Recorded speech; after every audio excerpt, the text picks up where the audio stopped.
Hey friends! Okay, so I know it's been a hot second. I know it's not Thursday, but I promised you budgeting, and that is what I'm going to bring you. Even if it's a few days late. I mean, hey, I'm a little bit of a hot mess. So last week we talked about tracking your spending. How's that going for you? Did you stay on top of that? Did you track what you spent when you were out, when you were grocery shopping, when you stopped at the store, when you ran, just went through your normal day? How did your spending habits shine? Like, where are we at? What are we spending our money on? For me, let's go through my week. For me, I was spending money on eating out. I was spending my money on like random last second things and buying things for people. I love buying things for people, so it's like my biggest weakness, but that's what it was. My family, we literally just wanted to spend time together. So we spent money on doing things, going out to eat. And that was my biggest, I hadn't planned for it. I didn't set money aside for it, but we just went anyways. So that's a big no-no. I know better than that. I know how to plan for that. I know how to plan according to that. So sometimes it's super scary to write down every penny that you spend, but it's very eye-opening, and I hope it was very eye-opening for you so that you could see what your weaknesses are, what really speaks to you in the spending aspect, so that you can kind of find different ways to handle that for yourself. For me, meal planning. Meal planning is going to make all the difference. Planning day dates or date nights or whatever that may be for my family so that we get that time together, but we can do it maybe on a budget, whether that's at home or whether we're going out somewhere closer, or whether that's maybe saving up the money before we go on the date. Those are different ideas. If your hang up is fast food, one thing that I always used to do when I was driving is I would literally put my purse in the trunk of my vehicle so I couldn't pull into the drive-thru without physically getting out of my vehicle. That was a huge game changer for me. If your biggest holdup is groceries, your grocery bill is insane, totally, absolutely insane. Again, it comes back to meal planning. What are you planning your week for? What are you spending on? Are you going to the grocery store when you're hungry? That was one big thing for me, just being out and about during the day and not having my food prepared for then. So now what? Okay, you have your month, you know what it looks like. Okay, we've been tracking our spending, we know where we're at. Okay, I can see what I spent my money on, and yeah, maybe I don't have the best habits. But how can you change those? The first things first is you have to give yourself a grace. You have to know that this isn't going to be an overnight process, but it's going to take some dedication. What is your goal? For me, I work in small goals. I'm just going to walk you through a couple different things that we have. So what we do is we sit down as a couple, Kenny and I think this is very important for you, whether you're doing it individually or whether you're doing it with your spouse. Don't use your spouse as an excuse. Maybe your spouse is not ready to be on the financially free or save money train. Okay, that's fine. Guess what? They don't have to be, but you can still. So don't sit there and say, well, I can't watch my finances because my husband isn't on board. Cop out excuse. Get out of here with that. You can totally watch what you're spending. You can totally track what you're spending. You can totally save up money and start paying off the debt that you do have. Kenny and I work together, and what we do is we make a list of all of our debts. Literally all of our debts, everything that we owe.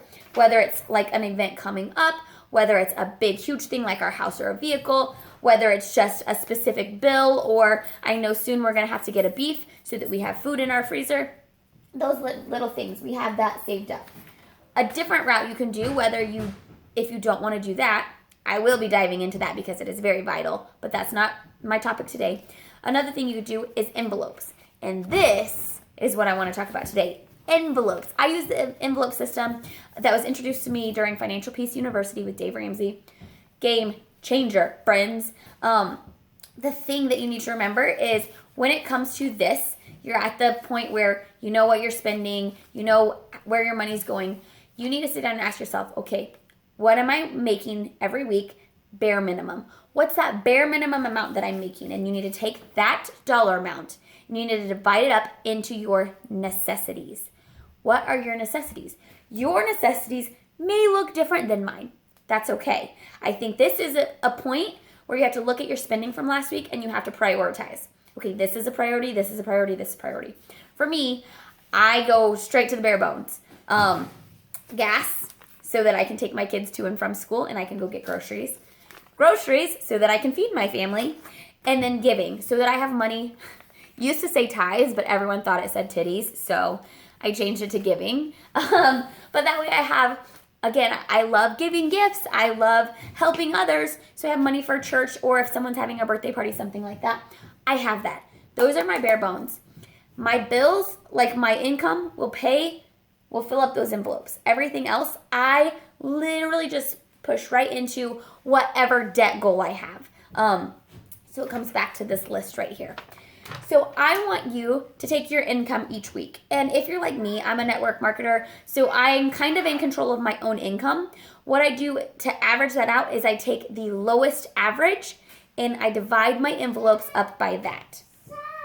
And then, so that money, that dollar amount, I just fill my envelopes with. Everything extra gets to go towards a debt. Maybe you have other things you want to put in there, like, eating out or miscellaneous or day dates or savings, whatever that may be. You have to create these envelopes for you. But what you have to remember is once you set that for the week, that's the only money you get. So fill up the envelope. When you run out, you're out. That's it. Don't use the debit card. Don't pull from a different envelope. Stick with the envelopes. So that's my challenge for you. I want you to figure out your weekly income. And then I want you to figure out, okay, what bills or how am I going to break down my envelopes each week to fill this? And you have to remember, this is just your cash stuff. This isn't including your month of bills that we already looked at before. So each week you're going to have these bills that fall in that week. Hold on. And you're going to have these envelopes to fill. So really think about it. Really break it down. Once you get your envelopes figured out, once you know your weekly balance, please send me a private message if you don't want to do it publicly. Comment below here and tell me what your envelopes are, what you're saving up that money for. And if you have one big goal, like one debt you really want to knock out, tell me right here. I want to help hold you accountable. Right now we are working towards our savings. We want to build it up so that it's at a specific number so that we can keep snowballing, keep snowballing, keep snowballing. So go. Tell me. You don't have to tell me, but figure out your weekly income. Tell me what your envelopes are going to be and let me know the one debt you would love to knock out and let me know that amount. So until next week.